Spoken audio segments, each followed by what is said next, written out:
And so the problem is we never have as much money as we want, so we are never as happy as we want. And so we work harder and harder to get more money to be happier, but it never works. And we end up just being more worried, more stressed, really exhausted. So what do? Just work harder or work more or try to find that better job that'll get us more money. Maybe we just need to invest more wisely. Or maybe that's like not the answer at all. And we just kind of don't even think about money and try to live in a commune or something. That's why we're doing this series, How Money Makes You Happy. Because I think there's 3 steps or 3 ideas that will allow money to make you happy.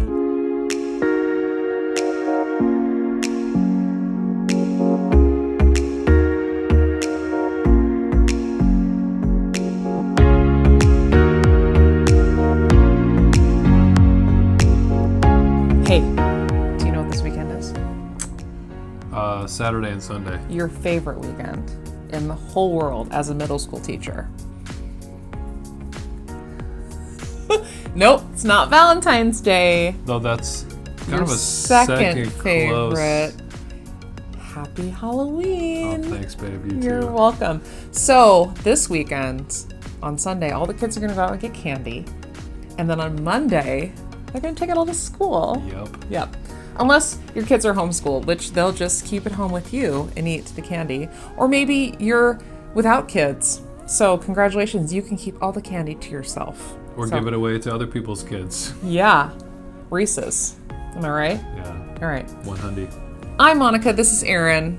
Welcome to Together for Salem. We're so glad you're here with us in our basements. We're starting a new series this weekend. I'll be honest, I really hate the title, but money can make you happy. We're off to a good start. So, if you're curious False. about what that means and why John is saying that, you should definitely watch this first part to our new series. So Right. that's going to happen in just a moment. But first, we're just going to say hi, and we're going to ask you to say hi back. And you can do that using the welcome form on our website, or you can email us at info@crosscreek.com, podcasters. What's up, podcasters? What's up?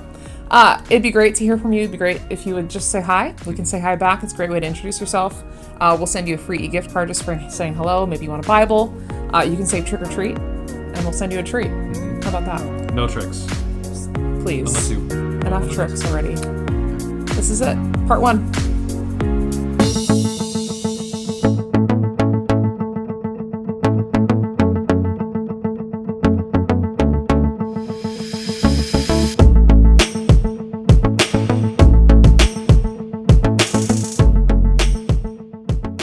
So there's that old cliche, right? Money can't buy happiness. And we all agree with it. Like, yeah, money can't buy happiness. But are you sure? Like, deep down, are you sure money can't buy happiness? Because think about it. Isn't it funny and kind of interesting and a little disturbing how we kind of intertwine happiness with money?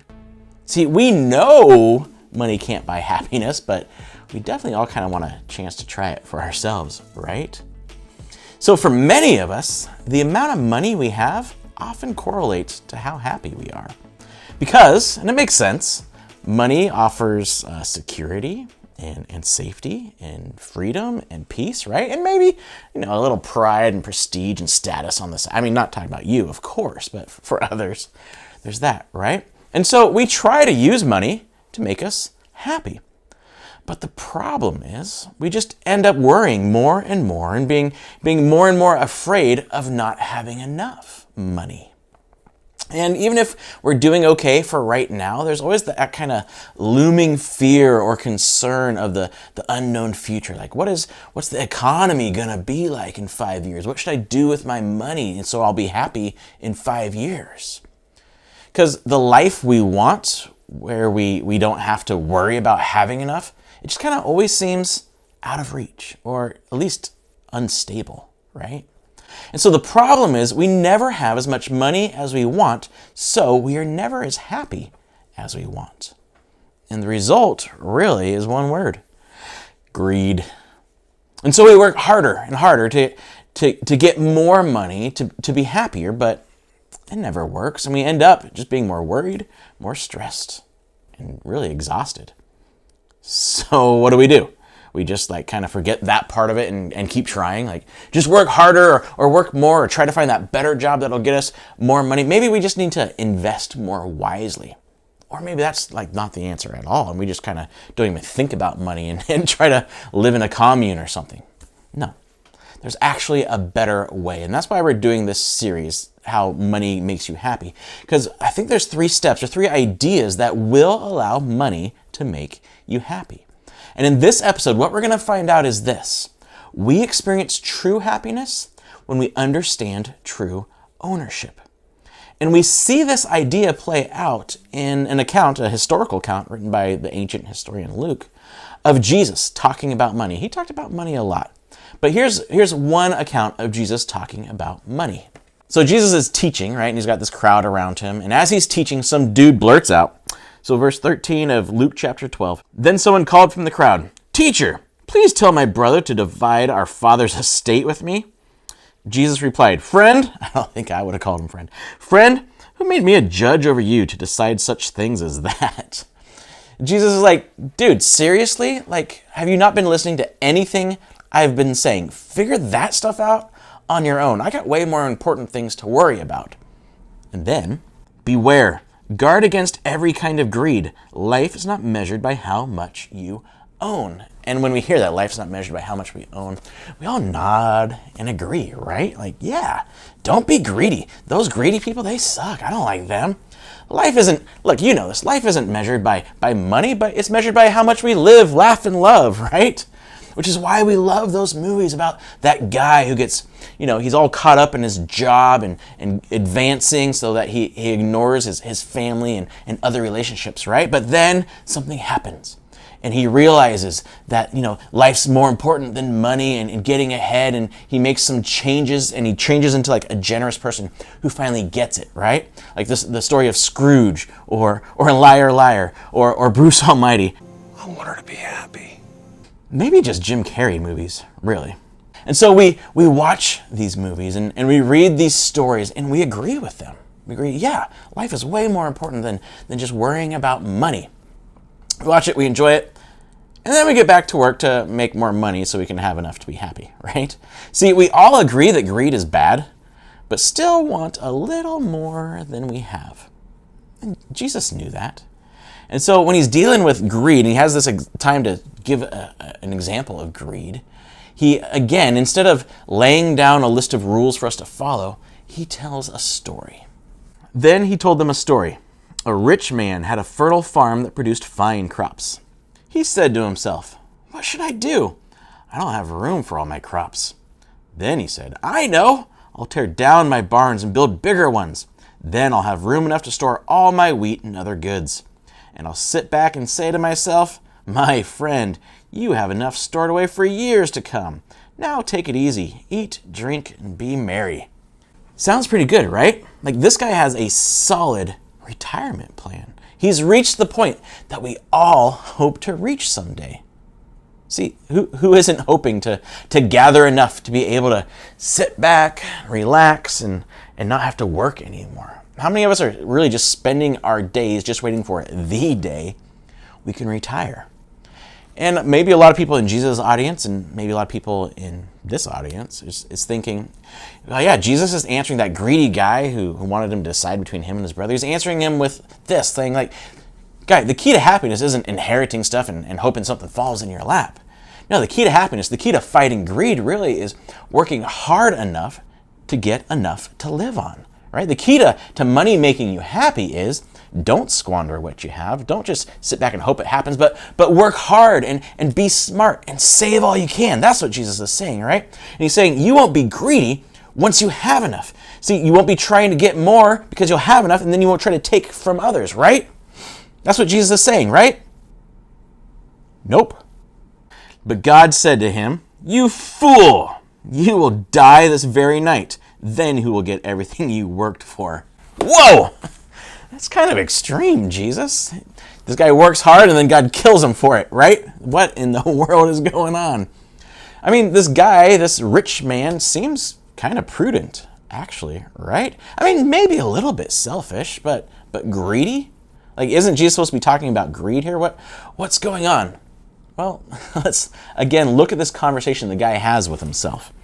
He says to himself, what should I do? I don't have room for my crops. I know I'll tear down my barns. Then I'll have room for this to store all my wheat. And I'll sit back and say to myself, my friend, you have enough stored away. Eat, drink, and be merry.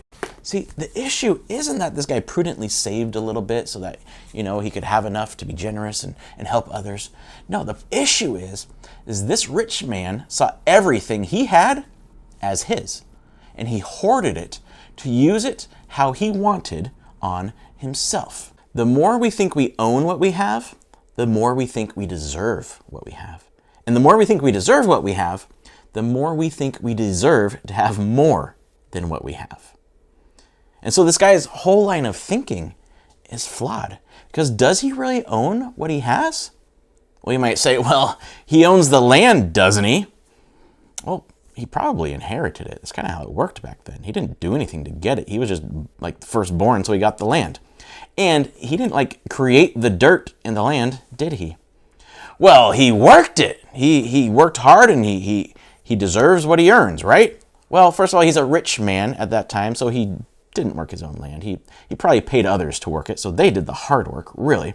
And even if he had done the hard work himself, is it because he's so special and so great and maybe so godly that that's what made him healthy and strong enough to work the land? No. It was not his fault that he's healthy to work land. And by the way, who sent the rain to water the crops and the sun to grow the crops and kept all the pests away? Did this guy invent photosynthesis in order to grow these crops? See, in reality, everything this man had was a gift from God. And it's the same with us. We didn't get what we own on our own. See, what we have is really because God's allowed us to have it. It's a gift from God. God made all those things happen for him, and he took them away just as easily. And so think about it. We don't actually own very much, do we? We're just kind of using it for now. We're kind of borrowing it for now. Someday, with everything we have, someday someone else will either spend it, break it, sell it, or throw it away. All those things we spent so many hours trying to accumulate, somebody else will use in some way. And we know that. You know that.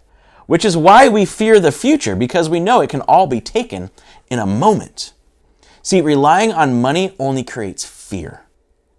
And greed is the offspring of fear. Really, it's simple. We think money will make us happy. We think money will protect us from the dangers out there, right? But money is impossible to hang on to. It's always just kind of falling through our fingers. And so we're afraid we won't be happy if that actually happens. And so we try to grasp more and more money. It's this vicious cycle that really doesn't bring any happiness. It just produces more fear, which produces more greed. This man was relying on something that wasn't his. He was relying on something that wasn't promised to last. He was relying on something that would never give him what he truly wanted, what he truly needed. He was relying on the gift instead of the source, the giver of everything. See, what we rely on is what we worship. It's what we have faith in. If we rely on it, that's what we have faith in. It's what we're trusting to give us the life we want. And this can happen with a lot of things. It can happen with whether it's government or our freedom or our rights or people, but especially with money. So Jesus' point here is we don't actually own very much at all. Everything we have can and ultimately will be taken away someday, except one thing. Yes, a person is a fool to store up earthly wealth, but not have a rich relationship with God. See, the one thing you can own that will never be taken away is really what we all want, is really what we all need. It's a relationship with our Creator where we are fully known, where we are fully accepted, and where we are fully taken care of forever. It's a love. It's a relationship that the Apostle Paul says nothing and no one can separate from us. Now, I know you're supposed to be nodding right now and being like, yes, oh yeah, that makes total sense. Jesus is so right. But let's be honest, deep down maybe, or maybe not even thinking about it, this idea kind of seems dumb when you apply it to the real life.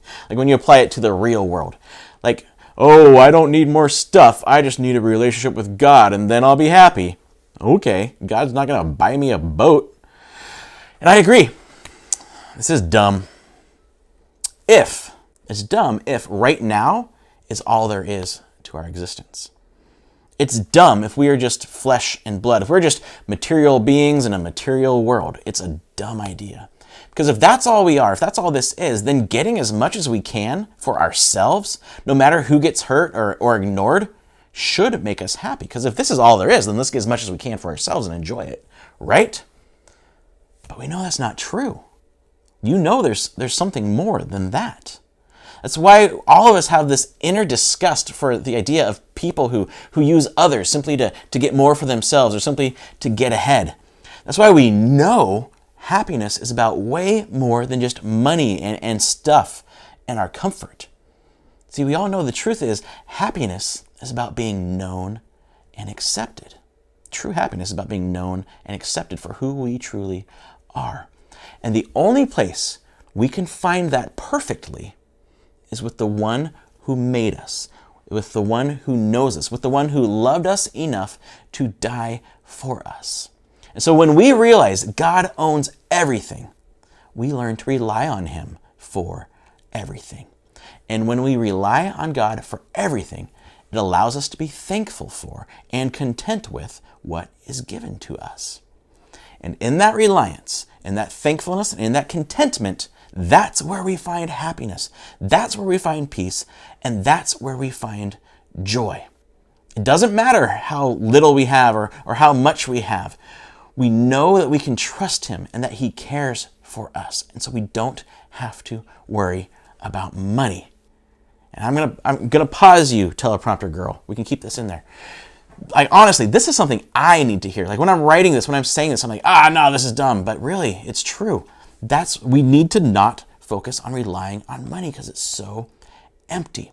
See, when we rely on God instead of money, we can simply be thankful for and content with what we have, and then really find happiness with money. We can use it for good. We're going to talk about that in later episodes. So do you want to be happy? Then the first step in money making us happy is accepting that we don't own it. So my question for you is this. What are you relying on to make you happy? What are you relying on to make you happy? And remember, what we rely on is what we worship. If we choose to rely on money, we'll always be afraid that we won't have enough. But if we choose to rely on God, we will experience peace and joy and always have what we need. We'll always have what we need. There's only one person, only one thing we can truly rely on. The owner and the creator of everything. The one who created billions of galaxies and still knows your name, still knows your thoughts. The one who invites you to rely on him, not on things that we can never truly own anyway. And so if you want to find happiness by giving up ownership, I just have a simple prayer that will help you practice that. It's this. When you pray, say, Jesus, Father, God, thank you for what you have given me. And maybe list a few things, especially if you're having trouble falling asleep, which actually happened to me last night, and I tried this and it worked. Try to make a list of the things that you are thankful for. Thank you for what you've given me. Make a list. You'll probably fall asleep before you end the list. So thank you for what you've given me, and then help me trust you for what I need. And what you'll discover as you thank him, it becomes easier to trust him. Why? Because when you thank him for everything he's given you, you realize how much he already has cared for you, how much you can trust him. And so as you choose to trust him, it becomes easier to thank him. It's a cycle. So enjoy that cycle. Thank him and then trust him. And then as you trust him, you get to thank him for more things. And then read the rest of this story when Jesus is talking about money. Read the rest of it. Luke 12, 22 through 34. And I think that will really help put our minds and our hearts in the perspective of we're not the owners and we can trust God with everything. See, money's not good. Money's not bad. Money's just a thing. Honestly, money can't do anything. What we do with it is the difference between whether it makes us happy or not. If we're always afraid we don't have enough or that we need more, money will always make us fearful and greedy. But if we accept that we don't own it, that whatever we have is a gift from God, we can use money to rely on God, to trust Him, and then find real happiness. See, when you accept you don't own anything, you can accept that you are not on your own in anything.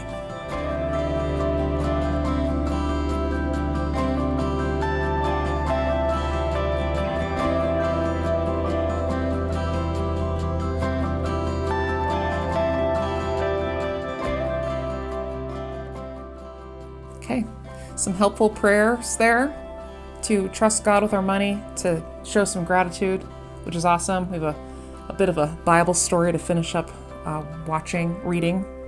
So that's going to be great. And that's our week. So we hope you enjoyed part 1. Stick around next week for part 2. If you haven't subscribed, do that. Yeah, you should do that. Because you know what happens when you subscribe. You get the notification, and then you can watch it on the YouTubes. And you get remembered. So you can do the rememberings to watch it. Because, life's busy. Oh, yeah. Life comes at you fast. But we know that if you spend some time watching this content, maybe it was helpful. Maybe you'll want to watch it again. So if you do, subscribe, like, review, rate, comment. What else? Heart. All the things. Yep. So send us a message. Say hi. Thanks for watching. 2 more things. We are for CASA this month. We did a CASA giving tree. It's for November, actually, so it's starting Monday. But we are helping out our neighbors in the CASA community. So they work with foster care kids. There's so many ways that you can help and get involved. We have some links on the website. Check those out. Super easy. They have an Amazon wish list, which is basically the easiest way you can get a foster kid some Christmas presents. So click. Excellent. There it goes. Yeah. But feel it a little bit, Really think about those things you're picking out and feel it. So it's a great way to be generous. The second thing is we have gatherings. Yes, we do. When? The 2nd and 4th Sundays of the month. That's right. At 4:30. So this is the first Sunday of the month, so we don't have one this Sunday, but next Sunday. Yep. Nope, the 14th. Yeah, because October's a 5 Sunday. Sunday. Okay. So the 14th and the 24th, we'll see you. Is that right? No. The 14th and the something. You'll check it out in the show notes. Right. You're right. Just look at your calendar. Yeah. First, remember. I finally got it. It only took me like 2nd and 4th Sunday, Yeah, 4:30. We do dinner at the end, but we start with some songs, maybe an encouraging message. You spoke at this last one, which was fun. You got interviewed, which was cool. By the John. By our friend John. You got interviewed. We didn't record it. Sorry, podcasters. You have to show up for those, I guess. And then We do live shows only. yeah, and then we took communion together, those that wanted to, and we had dinner. We had some soup. So in November, it'll be a similar format. There's kids' classrooms available. If you haven't been to an in-person gathering, it's a great time to come say hi and meet us. Right. Yep. And that's it. Connect groups will be discussing the following questions and having a good time doing it. If you're not in a Connect group, let us know. We have room for you. That's right. Thanks, Salem. Stay classy. Stay classy, Salem.